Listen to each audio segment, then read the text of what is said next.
My name is Colter Koch-Harbison, and this is my second presentation for ME 575 Materials for Additive Manufacturing. The topic title of my presentation is Copper Alloy Extrusion. To the left, you can see a microscopic breakdown of this copper alloy. Below is a dog bone representation, schematic of the product actually produced and tested within this study. Within this schematic are the dimensions of that dog bone. The title of my paper is Effect of Printing Parameters on Extrusion-Based Additive Manufacturing Using Highly Filled Copper 1012 Filament.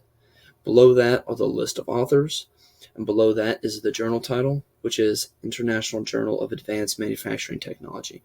To the right of this is the journal number as well as the year and pages.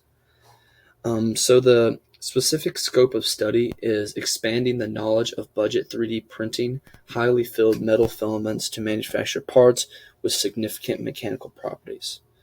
The key question addressed is what parameters most influence the structural characteristics of the manufactured parts.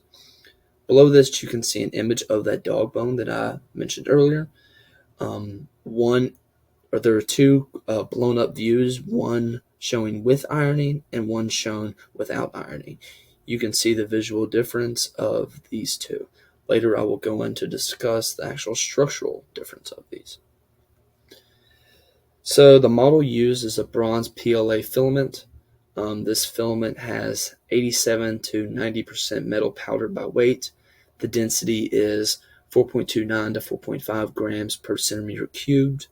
The tin has a 88 to 91% of the weight, tin has a 9 to 12% of the weight, and the copper has an 88 to 91% of the weight within this filament.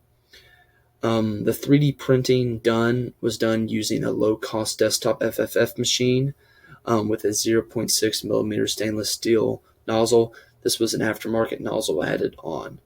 To the right, you can see the actual roll of filament, and then below that is a schematic breakdown of how the filament is fed through the 3D printer, and then eventually placed into the platform that the product was going on. So the first key question from the study is, what are the properties of tested samples with and without sintering? Below this, you can see a graph. The leftmost y-axis is measuring density, and the rightmost y-axis is measuring shrinkage percentage. There were two different types of samples tested here, green samples and sintered samples. As you can see, the sintered samples do have a greater density as well as greater shrinkage. And the green samples have a smaller density, yet their shrinkage percentage isn't as high. To the right, you can see three different dog bones. The top dog bone shown is the green sample, and the bottom two are the sintered samples. So as you can see, the sintered samples are substantially smaller than the green samples, as well as one of the sintered samples you can see has broken upon testing.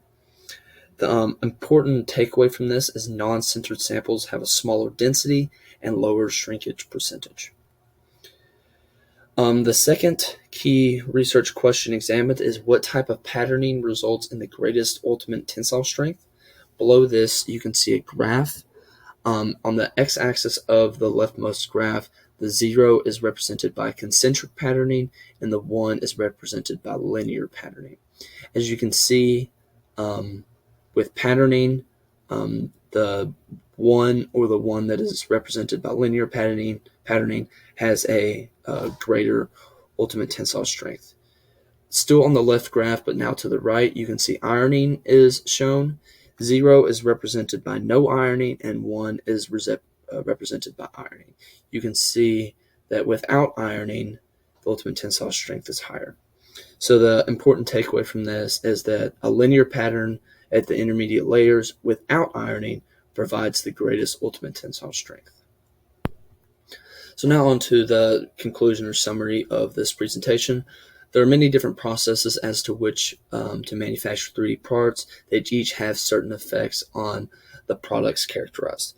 There were just 2 discussed today, but there was many more discussed within the actual report itself. The application of the part after production determines which process or combination of processes is most ideal for optimal part performance. Sometimes you want a part that has a greater density, or maybe more porous than another material, or so on. Just kind of depends on the application. This paper, in my opinion, did do a satisfactory job at demonstrating different characteristics of 3D printing, but in my opinion, it did fall a little short in the overall big picture or purpose that this actually stood.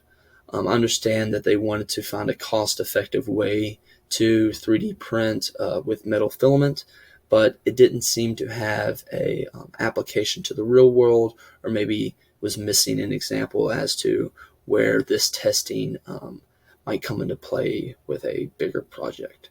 Thank you for listening.